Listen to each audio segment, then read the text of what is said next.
This is Straight Talk with Atlanta native Greg Fann, the Preacher Man, and his sidekick Shanan Jones. Frank discussions of issues affecting the ATL, Fulton County, the state of Georgia, the nation, and around the world. And now, here they are, live and in living color, the team of Jones and Fann, the Preacher Man. Well, welcome today to another edition of Straight Talk with yours truly, Greg Fann, the Preacher Man, and my co-host Shanan E. Jones. Shanan possibly is going to join us a little later on today in the program because Shanan is busy. He's got another project he's working on, so he's going to try to join us a little later on in the show if he can. But if he can't, the show must go on. Today we have with us, always, Miss C with Straight Talk news and information. And of course, if you like to get your information in on Straight Talk news, all you have to do is put in and email it to Mrs. C at straighttalknews1362@gmail.com. That's Straight Talk News at 1362@gmail.com. And of course, if it's not church news, just news and information that you just want to share, you want to get it out, we'd love to get that information out for you right here on Straight Talk. Our special guest today will be Brother Preston Pickett, who's the author of this great book here. It's called Only the Strong Survive. And he'll be talking about his book, he'll be talking about his life, he'll be talking about how the Lord has blessed him to be who he has become based on his struggles he's had and misfortune he's had in his life and how he has survived. Then we'll have Black History Fact. As you know, this month is Women's History Month. Women's History Month. So we're going to be showing Mrs. Minnie Cox, who was the first Black Postmaster General female in the state of Mississippi. We'll be talking about her story with Brother James Broom. And then we're going to be sharing information about the new Mrs. Jackson, who is now the nominee for the associate for the U.S. Supreme Court. As Mr. Biden said, he was going to appoint some black female, and he did. And of course, she is that nominee. She's already serving on the appeal court in Columbia, but she is now being nominated to the U.S. Supreme Court as an associate. So we're going to be accenting black women and women during Women's History Month. Well, we'll be back on the other side after this very informative church news or Straight Talk news from Miss C. Miss C? Hey Greg, hey Shanan, Miss C here with your 3-minute or more news blast. Miss C is kind of under the weather today, so I won't give Greg and Shanan a hard time today. I'm just going to go straight for it, okay? All right. Anyway, say a little prayer for me. Okay. Victory Church, a multicultural gathering, has 4 campuses for your convenience in Midtown, Norcross, North Cobb. You can get more information about Victory Church at victoryatl.com, or you can call them at 770-849-9400. They offer in-person worship and online. Okay, that's victoryatl.com. Flipper Temple AME Church at 580 Atlanta Student Movement Boulevard in Atlanta welcomes you to their worship services. The pastor there is Dr. Gregory Von Eason, and church services begin at 10:45 a.m. And you can also look at us on YouTube and on our website, which is flippertempleame.com. Or you can call the church at 404-522-5020. That's 404-522-5020. And that's Flipper Temple AME Church, of which I am a proud member. Okay. The Gathering Baptist Church, a new ministry that's led by our own Pastor Shanan Jones, welcomes you to worship each Sunday at 11 a.m. They're located at 3605 Main Street in College Park.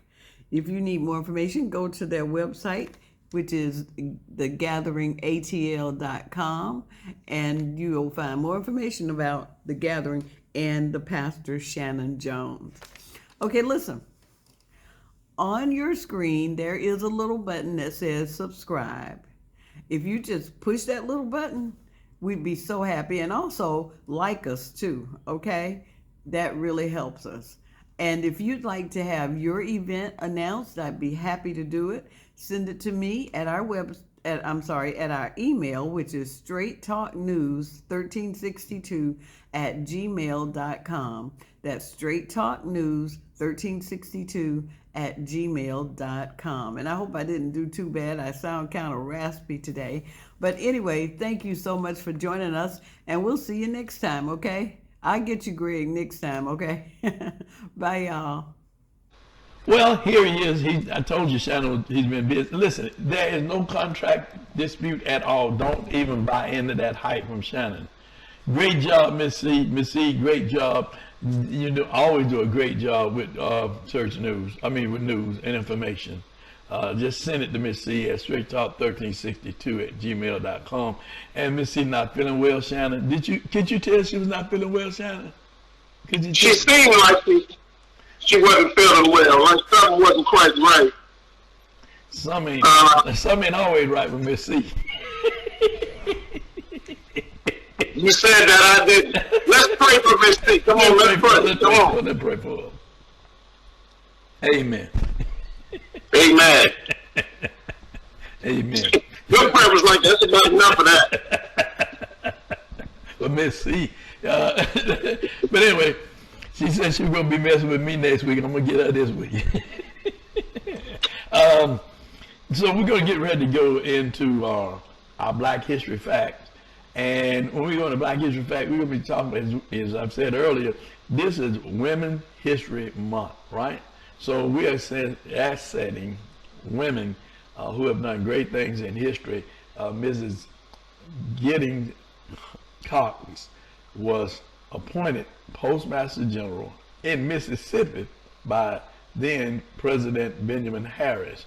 But you'll hear history that's told by none other than the Black History Facts guru, Brother James Broom. Before we go to Black History Facts, though, Shanan, do you have anything you want to say?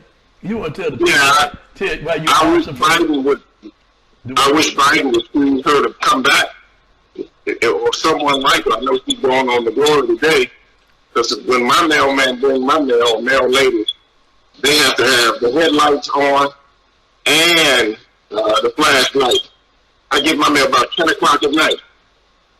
And I think that's been a problem, because most of us are receiving our mail later and later and later. Sometimes it's earlier, then sometimes it's later.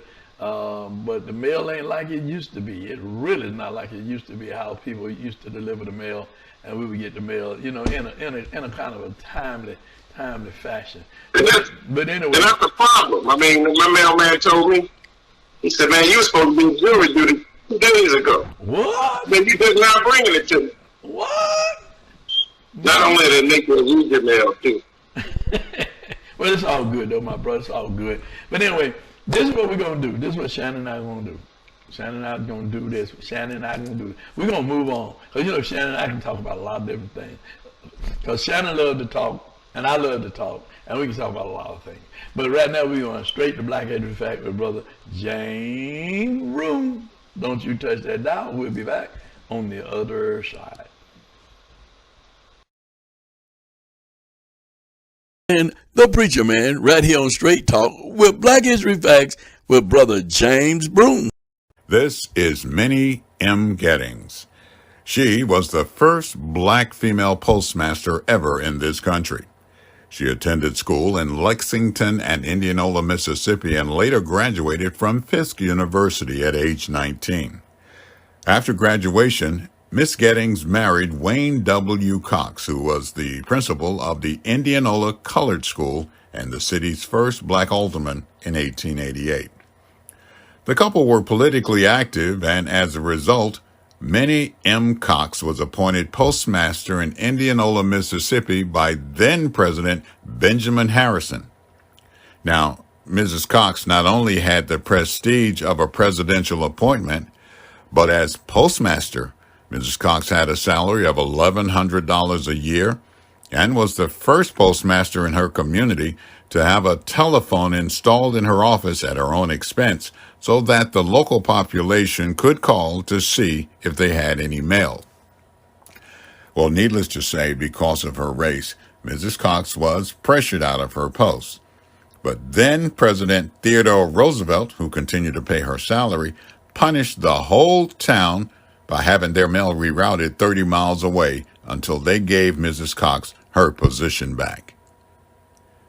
They forgot her, but we won't. It's been Black History Facts with Brother James Broom right here on Straight Talk. Join us each and every Friday from 7 p.m. until 8 p.m. with yours truly, Greg Fann, the Preacher Man, and Shanan E. Jones. And do share these Black History Facts with your family and friend, and do tune in to Straight Talk. Won't you? It ain't nothing but Straight Talk. Straight Talk is honored today to have for our guest the author of Only the Strong Survive, Preston Pickett. Now here's an interview with yours truly, Greg Fann, the Preacher Man, and Preston Pickett. Well, we're here today with Preston Pickett. Preston is, I'm going to let Preston tell you about Preston. How you doing, Preston? I'm doing outstanding, Mr. Fann. Doing outstanding. Thank you for having me, man. And I'm so grateful to be here. I really am. Well, I'm grateful that I'm blessed to have you because, just talking to you, and we tried to do this last week. The audio wasn't good, so we're going to do it this week. Yes. Preston he's an author, he's a writer. He is just a very talented and gifted person. And he's wrote a book on Only the Strong Survive. And I was sharing with Preston last week when we were talking, is that my brother, who is my baby brother, he went off into the service, and we didn't know he had joined the service. So we all in the house and we sleeping, around 6:30 in the morning. My mother wakes me up and she said, your brother, he packing up, he going somewhere. And she said, where is he? I said, I don't know. So I go out there and he's getting in the car. I said, what's up? He said, brother, looked at me, he said, I'm going in the Army. And remember one thing, only the strong survive. Yes, indeed. That's beautiful, man. Beautiful. So yeah. Tell us a little bit about you and why you wrote this book. Bishop Fann, a little bit about myself, man, and my background. I was born and raised in Philadelphia, North Philadelphia, in a project called Abbotsford Projects. I was raised to a single family mother, who pretty much struggled at a young age, had me and my sister. And once my mom got her life together, we moved to a place called Southwest Philadelphia. So I kind of grew up in the same neighborhood as Kevin Hart and Meek Mills. And once we moved, unfortunately during that drug epidemic, my mother found herself abusing drugs, I guess dealing with the stresses of life, and someone broke into our home. We went to school and my mother was murdered. Yeah, so I'll never forget the day I was coming home playing at a friend's house, and one of my friends named Micah knocked on the door and told me I needed to get home. We left the house, it was raining that day, ran about a mile through Eighth Street, through Fraser, through the train tracks, and once I got on the block, there were police officers everywhere. Yeah. Okay. Let me just say this. Yes. I'm going to move over a little bit more, Okay. and you move over this way a little bit more. Yes. There we go. There we go. All right. So, what?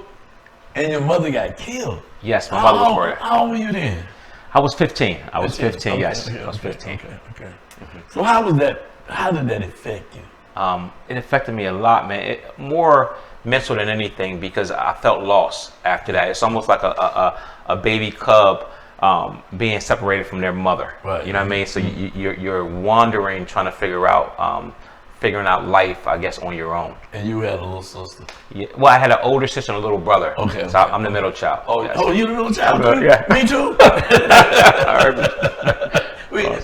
Something about the middle children. We catch them. Yeah. Yep. You know what I mean? Like I said, always don't get as much love as the oldest, but never get as much love as the baby child. Yeah. So, but it taught me a lot. So after your mother was murdered and killed, and that created that void in your life, what brought you to where you are now? Like I said, I was living in the city, urban.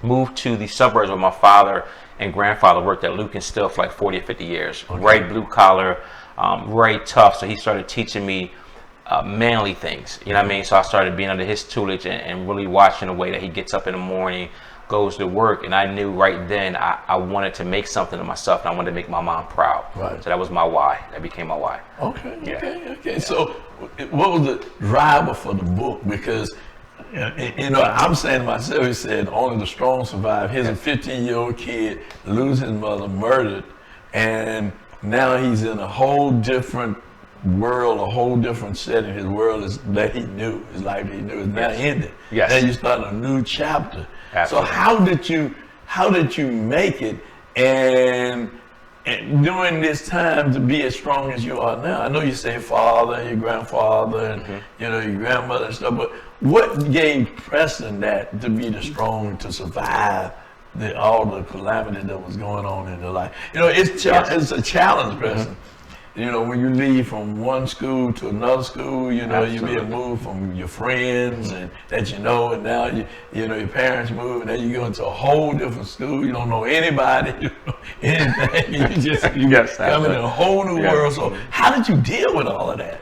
It was tough. It was tough, man. First of all, I have to give praise and honor to my Lord and Savior Jesus Christ, because my grandmother introduced me to the Lord when I was 13. All right. You know what I mean? We grew up in a Christian household, but that was always understanding, praying, trusting God, things of that nature. And then when I got to Norristown, I started seeing more about mentorship. Okay. You know what I mean? My first mentor was a guy named Kevin Scott, and he really pulled me aside and started talking to me about college and education beyond high school, and started putting those seeds in my mind. So I was like, man, there's a bigger world out here somewhere, and I wanted to be a part of that. I knew it was more to life than North Philadelphia, the projects, seeing people get killed and murdered. So I wanted to be something. I wanted to be a businessman. You know what I mean? I wanted to impact the world and do something. So once I attached on to that, I just never gave up. And a lot of this stuff is in my book. Okay. But it talks about that, man. It talks about my story and just becoming strong, man. Mental toughness. But for a young black man, coming out of the project, a young black man losing his mother, a young black man moving in with his father, a young black man with all kinds of challenges, and then you could have went the other way. Absolutely, yes. You really could have went the other way. So your faith, your commitment to God, and God put people in your life. Yes. See, that is really a testimony, because a lot of people don't know that God put people in your life. I just left a school, and we were observing the teachers, right? Wow, and we was going, because they were trying to do the Teacher of the Year award, and they asked us to come in. I asked maybe one of the people to come in and observe the teacher. There was one male teacher there, and that male teacher who we observed had the command of the class, the young men. I mean, he had everybody under control, and they were all involved and engaged. And I know, as I talked to him later, is that he is going to be a role model for a lot of those young men that don't want to be just like him. Yes, indeed. And we need more people like that. We really do, Bishop Fann. So I respect and I commend that. We don't have enough black male teachers in the school districts, helping our young black brothers that are going through issues, whether it's mentally, psychologically, or financially, to say, okay, that's somebody I can model my life after. Because if I can see someone like yourself too, and I'm honored to be here by having a podcast saying, okay, Preston, you can come on my podcast and share your message. You know what I mean? So that means a lot. Well, your message is a good message, because we as black men, we have to exemplify a good role model for our young black men who are gangbangers, who run around here trying to, to deal with the material things of this world that don't really mean anything. Yes, but indeed. what will you leave as your legacy. What will you leave as a legacy? And you have wrote a book about your life and your struggles and how you have been able to overcome all the adversity that you had in your life. Yes, have had in your yes, life. yes. And there's going to be others. I'm prepared.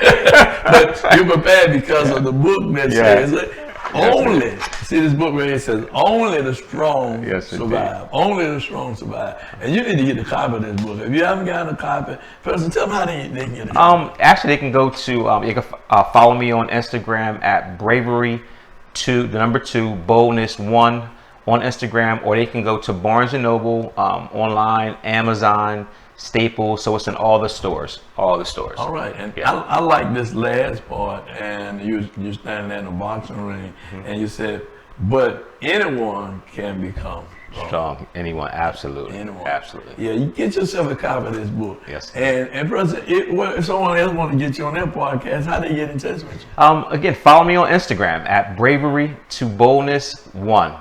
Bravery, 2, boldness1. All my information and contact is there, or you can follow me at PrestonGPickett.com. That's my website. What's the G stand for? Garnell. Okay. I'm the fourth. I'm Preston the fourth. I'm sorry, the third. My grandfather's Preston. My dad. I'm the third. My son's the fourth. My okay. Right. So a little legacy. The legacy goes on, yes, and only the strong survive. Thank you, President. Thank you, guys. God bless you. Thank you so much, Bishop. All right. Well, in this Women's History Month, the President of the United States did keep his word to choose an African-American woman to be placed on the United States Supreme Court to replace Associate Justice Breyer.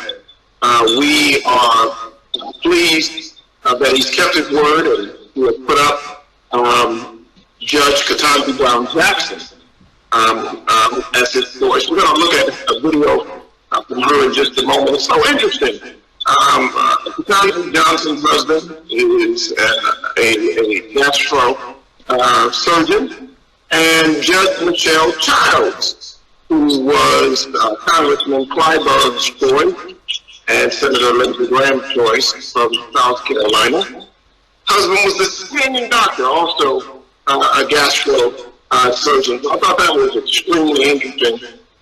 Just a little known straight talk fact that I wanted to give you. But the choice was Ketanji Brown Jackson, excuse me.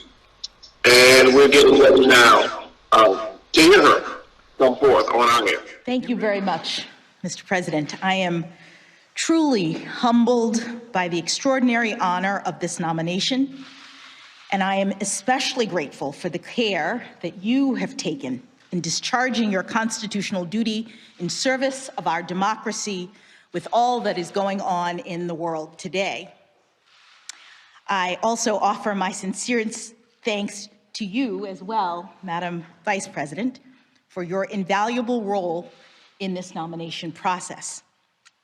I must begin these very brief remarks by thanking God for delivering me to this point in my professional journey.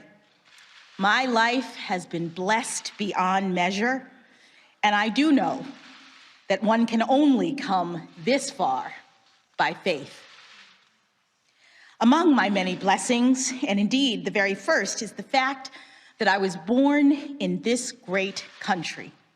The United States of America is the greatest beacon of hope and democracy the world has ever known. I was also blessed from my early days to have had a supportive and loving family.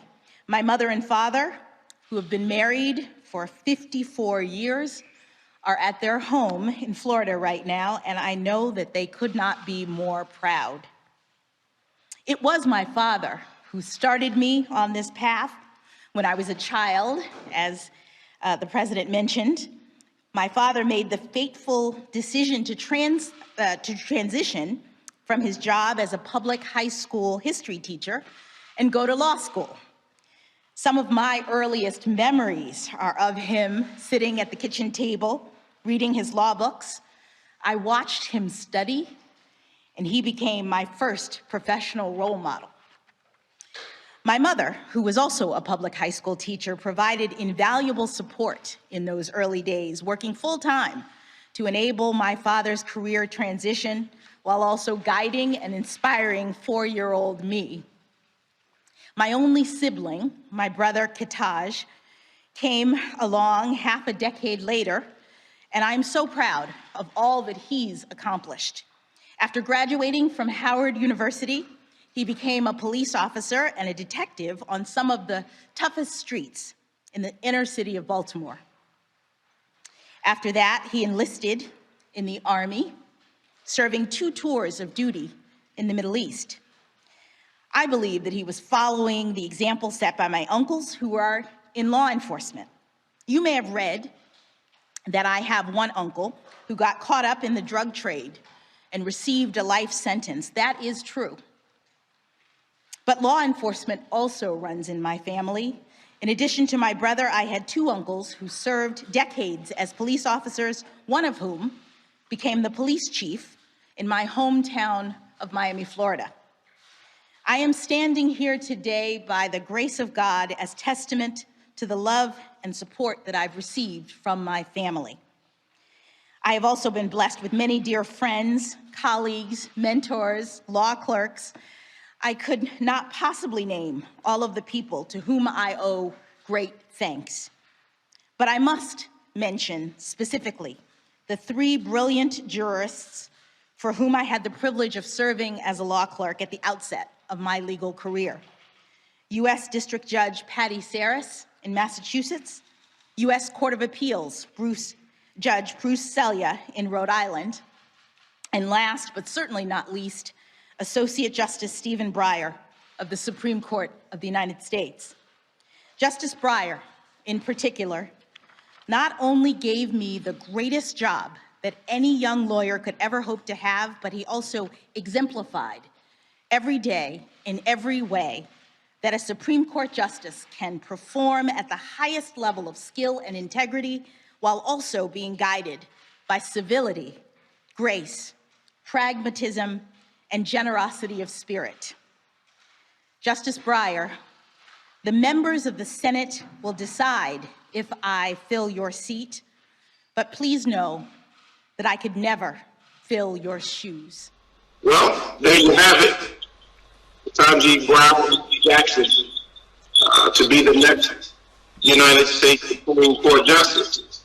Just got one hurdle to overcome, and that is the United States Senate judiciary process that she has to go through committee. So we will be hearing her on. We'll be listening to some of her rulings and see where she is legally in terms of how she has her ruling record. I guess for some reason I'm lost for words right now. But we again celebrate the president for keeping his word, and we're looking forward to Ketanji Brown Jackson sitting on the United States Supreme Court. Yeah, you know what's interesting is that she studied under clerked under 2 other judges, and then moved to serve under the associate judge, and now she is going to be that associate judge herself. And as we look at her and her speech, and that was one thing that I really admired about her myself. She talked about her family. She talked about her father, who was a teacher, gave up teaching, and then went in to learn to be a lawyer yourself, an attorney yourself, was her inspiration. And she talked about her uncle, who served a life sentence for being a drug dealer. But then she also showed the family positiveness in her family. Her other uncles being law enforcement officers, and one even being a chief of Miami's police department, and then her brother, who was an officer and then later went into the military. But she talked about her family. You know, in everyone's family, there is a past. There are some people in our family who have took the wrong road. But we can't be penalized for our family members and what they've done. You have to look at the person themselves and what that person that you're looking to do a job, what they're capable of doing. And I think Mr. Biden, President Biden, for at least keeping his word, as you said, and putting a black female on the court in terms of balance.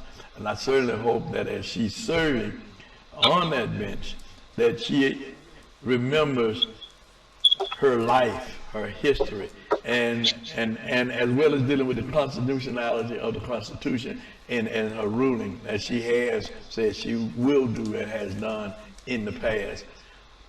But when you come out of our experience, black people experience, and the struggles that we have had as black people, she can identify with some of that. And as she is there doing her job as an associate U.S. Supreme Court judge. So we'll be praying for her, that her rulings will be fair and will be just, and that it will benefit many, and many will benefit from her rulings. And I want to thank again Mr. Biden for keeping his word, at least keeping his word in the midst of all the stuff that's going on. And a lot of people talk about, well, what about what's going on in Ukraine? What about what's going on in America today, right now? What about America that we're dealing with right now? You know, some people want to deflate from the problems that we're having in America today, Shanan. They start talking about Ukraine and other countries and whatever. What about our problem? What about our situation? What about our homelessness? What about our joblessness? What about inflation and the price of a dozen of eggs, a gallon of gas? What about those people who and stuff is going up and up and up and up? What about health care? What about those issues that affect us as Americans here in this country? So I'm more focused on what's going on. And this big steal of trying to take over government and the elections and changing laws to suppress many people who will not be voting, as we talked about last week. You know, and we got a lot of feedback from that last week, Shannon. A lot of feedback. A lot of people didn't know it, you know, but that's what was going on. This young lady gets 6 years, 6 years. 6 years, and was told that she could do something, and then when she did it, then they turned around and gave, after the fact, and said she couldn't do it and gave her 6 years. And you got people who did and voted, elected official one, who voted for their father and their wives and their mothers, the seats, all the seats voted, and then they get a slap on the wrist, and the elected official get 3 days in jail, and that's it, and go back to serving on a misdemeanor charge, right? I mean, come on. I mean, let's just talk about this country that we live in, and let's deal with our problems that we're facing right here, right now. And thank again Mr. Biden for doing what he's done, but we're looking for Mr. Biden to do more and more and more in terms of what we need done here in America for us, our people, and for this country. That's my commentary, Shannon. And you know, you sound like Walter Cronkite when you was talking earlier. I thought you was, you know, one of those news commentators or something, the way you were talking earlier. Oh, no. No, just make a note here. But you know, I do, you mentioned the war, and I think that we also should be in prayer for all the people that are, you got Russian soldiers that are being forced to do something that's really against their will. It really looks like Putin is moving into spreading the waters of being a war criminal. You've got U.S. soldiers that are being pulled in to this, and so we want to be in prayer for them, the Ukrainian people, the children that are killed. You know what I really think, and I put this up on Facebook, Bishop, I really think that Pope Francis and the Orthodox Christian leader, ecumenical Bartholomew I, Orthodox Christian leader, with members of the Holy See, should make their way to Ukraine. And I think they should go there to Ukraine with the Ukrainian president, standing in solidarity with innocent people, offering a shield, a shepherd's shield, a political shield for the innocent. And I think that they need to call for the end of this war. I think it would give Putin's ego a way out of something that, you know, he told his soldiers they would be greeted as liberators. His intelligence division told them that there would be broad support. And unfortunately, that has not been the case. But it would force them to have to cease fire if the Pope and ecumenical Bartholomew the First was there. It would call for a ceasefire, and it would move towards a diplomatic solution. Because you can't bomb the Pope. That'd be a whole nother set of issues. But I think that needs to happen, because when Putin starts talking about being at nuclear readiness, then we're getting into nuclear war, and that will destroy us all. They say Third World War, it would be the shortest world war ever if it goes nuclear. Well, you know, when I said what I was saying in terms of what's going on in Ukraine and with Russia, I wasn't being, for those that listen, I wasn't being insensitive to that situation. No, I don't think you are. But I want to just clarify so that people say, well, you know, he's being insensitive. I'm not being insensitive to that situation. I'm simply saying is that we have problems here that are not being addressed in America. And it's easier to lose focus on what we have problems and as a distraction dealing with somebody else's problem. You can't clean up your own backyard before you try to clean up somebody else's. That's where I am, is that we don't need Congress, and next thing you know, they're fighting over whether or not we should get into war with Ukraine, and now the issues that we're faced with in terms of the election laws, the filibustering, and the voter rights, and all those issues that are dear to us are now really pushed on the back burner. You know, really pushed on the back burner, because the issue is more focused on something else than those issues that we are concerned about and that we need addressed. That's what I'm saying. I'm not being insensitive to their plight, but we must understand what our plight is and not lose sight on what our problems we have here in this country. So I want to be clear with that. I want people to understand that I will not be insensitive, but I'm definitely dealing with those issues that face this country and what we're dealing with today, with joblessness, homelessness, food desert issues.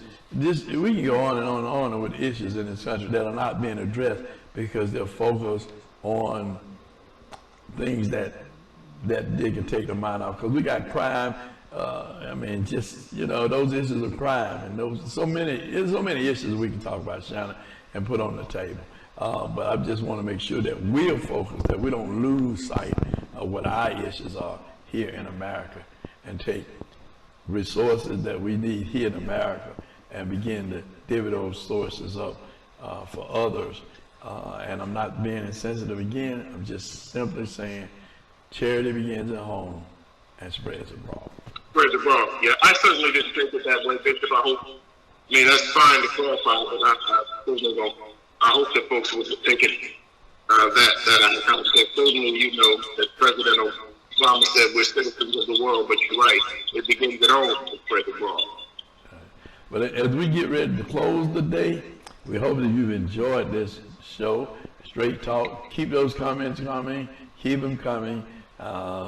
Whether you agree or disagree, you may disagree, you may agree. But hit those like button. If you agree, hit the like button. Like us, right here on Straight Talk. And subscribe to our channel. Subscribe to our channel. And again, you can email us at Straight Talk News 1362 gmail.com. Say it again. Straight Talk News 1362 gmail.com. All right. Well, God bless you. And as always, you ain't been listening to nothing but what? Straight Talk. Want to be a guest on Straight Talk? Email Craig Fann at FA FANN922 at Comcast.net or call 404-308-0795. Join us again for another episode of Straight Talk with Shanan Jones and Greg Fann, the Preacher Man.